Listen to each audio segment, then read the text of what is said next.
Good morning, everyone. This is Jeffy Kennedy, author of Epic Fantasy Romance. I'm here with my first cup of coffee. Ah, delightful. Today is, say it with me, people, it is Friday. Woohoo! And it's a long weekend here in the United States because yesterday was Independence Day. Today is Friday, July 7th. So maybe none of you are listening to podcasts today. Maybe some of you are. Um, Something that I don't know if I mentioned is I've put all of the Bonds of Magic and Renegades of Magic books in Kindle Unlimited, kind of as an experiment since Romantasy is so hot right now. That's like what I always think of Will Ferrell in, I want to say Blue Steel, but that's not what it was called. You know what I mean. You're yelling the title at me.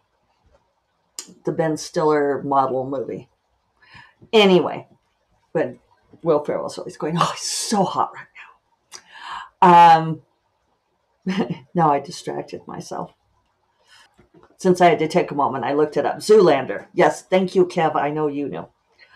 Um, so anyway, so hot right now. Oh, Romantasy in Kindle Unlimited. There we were.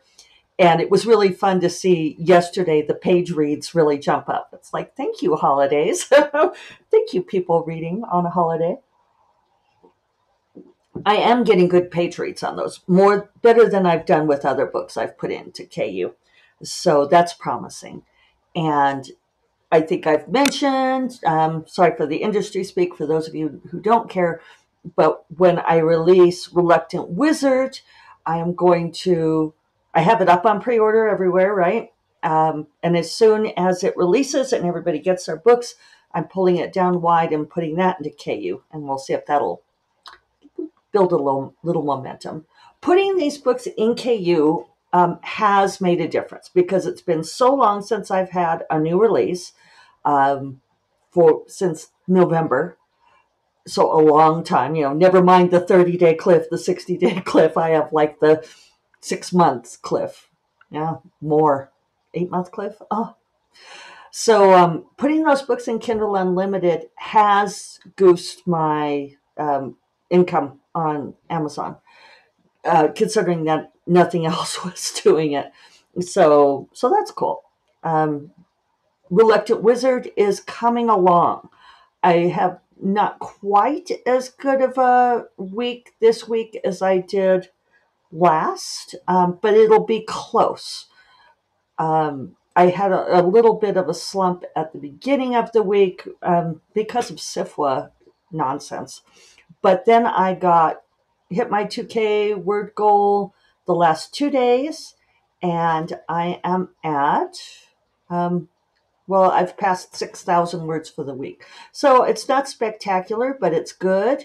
And Reluctant Wizard is up to almost 58,000 words. So it's cruising right along. This book is romantic, people. I did not expect it to be this romantic, but it is. It is sweetly romantic. Go figure. So, yeah, we've been doing lots of sweet romantic things, and now we will move into more of the action sequence and stuff. But yeah, wow, love, true love. So, had a great holiday yesterday. I did write, obviously. I got my 2,000 words, my 3 1 hour sessions, but it was nice. It felt relaxed. If you're on video, you could see I have my 4th of July nails. There's a lot of gnashing of teeth here in the U.S. over developments, and kind of hard to feel patriotic, but fun to still separate. I feel like it's really important for us to separate love of country from love of politics or leaders, right? And this is something we talk about a lot when we're um, talking about other countries. Like, you can condemn the Israeli government, but recognize that the Israeli people are not their government. Um, we are the same, that we are, um, in some ways, I don't want to say helpless because we're not helpless, but we are caught up and we can't always control things. We control what we can, right? That's one of my mantras. Having pretty nails that make me feel like, I don't know, 4th of July memories, right? All of those great memories over the years. David and I made hamburgers in the afternoon, hamburgers and baked beans, and I made a key lime pie. And we sat on the portal. It was a gorgeous day. It was like ideal weather. It wasn't too hot, stayed sunny all day. It was just wonderful. It was wonderful. And we sat on the portal and we talked about all the 4th of July's. 4th of July? All the Independence Days over the years, we used to go camping with his family. His family would do a big camping trip every 4th of July weekend, like one or the other, depending on how it fell out. And, so we never did fireworks because we were up in the mountains where things could catch on fire. But it was good times. David is one of 5 siblings or one of 5 kids, and with lots of kids and grandkids and so forth, and everyone would come and camp, and we would play horseshoes and drink beer and hike and fish and hang out. And we were talking about how sometimes it was just a major pain in the ass to get there, like I remember one time I was flying back from a conference in New York, and our planes got missed, we didn't make it, and we were, it had we'd had to ship our camping gear. I can't even remember what all we had to do. But, sometimes it was a real pain to try to get ourselves together to do that. But a lot of really good memories. And one of my favorite old memories from childhood is a picture of my stepdad, my first stepdad, my mom's second husband, um, on a 4th of July with sitting in a chair and my mom sitting on one knee and I was sitting on the other, and we're all wearing like swimsuits, and it's just a celebration of summer, but also of freedom, um, living our lives, having the quality of lives that we want to have, and helping other people to have that too. Life, liberty, and the pursuit of happiness, right? Applies. I haven't heard that phrase for a while. Everyone's minimizing that, I think, or the conservatives are, because they only want certain people to be able to pursue happiness. But in truth, everyone has that right. So there's my little 4th of July sermon. Didn't mean to do that.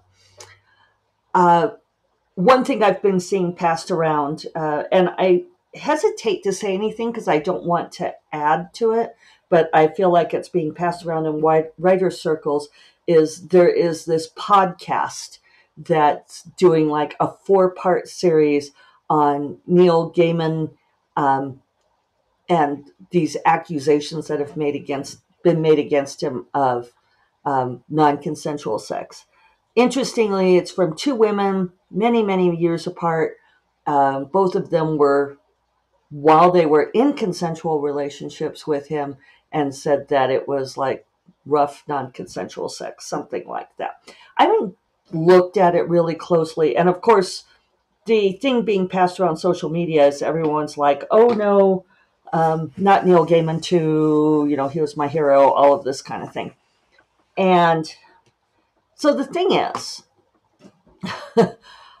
and you all know that I'm absolutely believe women, I'm not going to question that.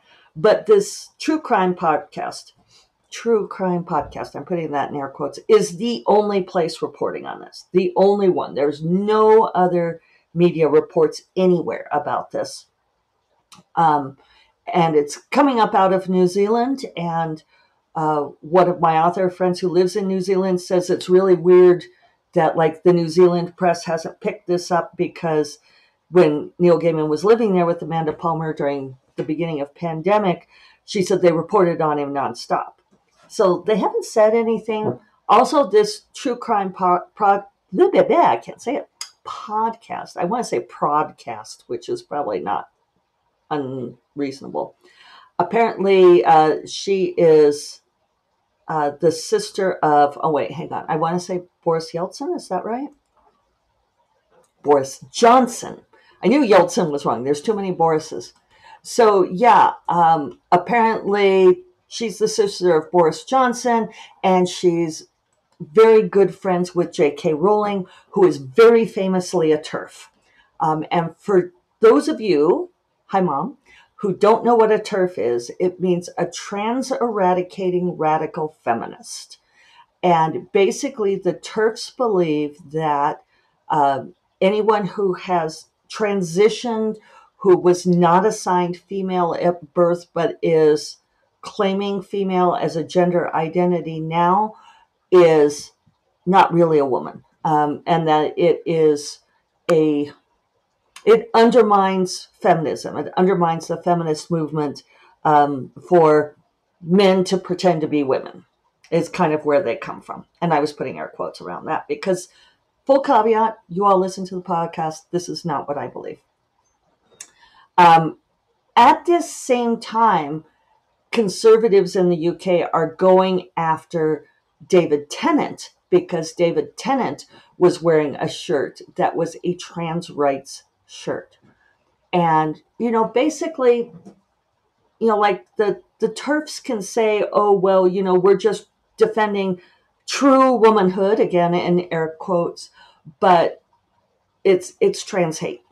And I am seeing a pattern right now with elections in the UK and upcoming elections in the US where there are attacks against well-known liberal pop icons.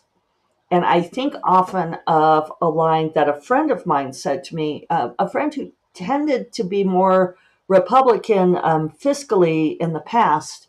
And he said that nobody is pure enough for the left and nobody is too corrupt for the right. And I think there is, well, it resonated. I think there's truth to it. Nobody is pure enough for the left. It is, I don't want to say easy, but those of us who hold liberal values, we do believe women. We do care about whether or not sexual assault occurred. We do care about, is this a problem? Is this particular issue a problem? Not obviously overall it is. And it's a way to get us to turn on people who otherwise would be our leaders. So I don't know. I'm not that close with Neil. He says that it's not true. Who knows? It's a little odd. And then I saw somebody else saying that, well, even if that part hadn't happened, that they thought it was weird that one of the women was so much younger than him. And it's like, well, yeah, it's weird. I don't know what's weird. Age gap, how wrong is it? Yeah, we have to be really careful of grooming. I think it's up to women to be responsible to protect younger women. I do think that metric of half your age plus 7 works. I don't know what the age gap was in this situation. But anyway, I'm just going to encourage everyone to take it with a grain of salt. It is very easy. I'm going to stick with easy. It is easy to do a podcast and say you have done months of research and sling accusations at someone. That doesn't mean they're true. They're trying to conduct this trial in the court of public opinion. And I can tell you all that one thing that the individuals who love to troll SIFWA, one of their favorite accusations to level at us is that we shelter pedophiles. And that is something that the conservative right uses a lot because everybody's against pedophilia, right? And except for the assholes who are actually doing it, who are almost always like youth pastors and politicians, but we won't go there. So yeah, it's part of their game. It's how they see lion things. It's how they try to perpetuate this discord, right? So that's sort of like the gossip of the week. There's been some other stuff going on, kind of in Romance Landia, where a book box that very strongly features authors of color, queer authors and characters, neurodivergent representation, posted some numbers where they showed that, because there's been accusations going around saying that the book boxes tend to feature white authors. And they said, even though they work very, very hard uh, to give this representation, they posted their numbers showing that their book box sales, when they feature Black authors, they also separated out by authors of color, um, neurodivergent and so forth, how their sales take a hit. And their point was not that they don't want to do it. The book box is Fox and Wit, and I feel like it's important to mention them because they are really good people. They issued an apology saying that they hadn't meant to share these numbers to hurt people, that they would do better. It was a good apology. Um, and I think they're absolutely sincere. They were trying to share their frustration that people level these accusations at book boxes like they level it at publishing, which are not unfair, because yes, there's absolutely bias in publishing. There's bias in book boxes, in influencers. I think I've mentioned on here a lot of times, one of the things about influencers is they want to build their influence. So they want to feature books by authors who are already big. And so it becomes a vicious cycle.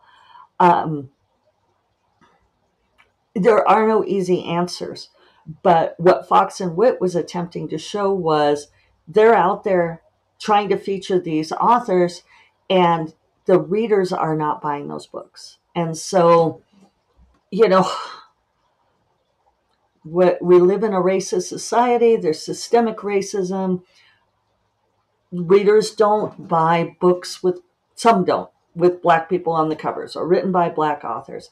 I think often of Beverly Jenkins, who is one of the lions of romance, an amazing Black woman, senior, she's won Lifetime Achievement Awards from RWA, and she's with my same agency. She's an amazing person. She's fantastic. And she has wonderful stories to tell of coming up through all the years, because she was like writing romance during the civil rights era and so forth. And like trying to write Black romances written by a Black woman.